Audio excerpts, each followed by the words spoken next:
Okay guys, tuturuan ko kayo paano to mapanalo. Ito lang. Di ka na nahulog. Ay.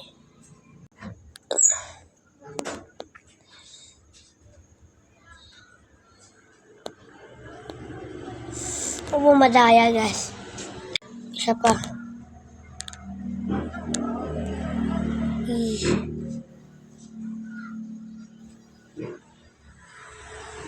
Ang dali lang.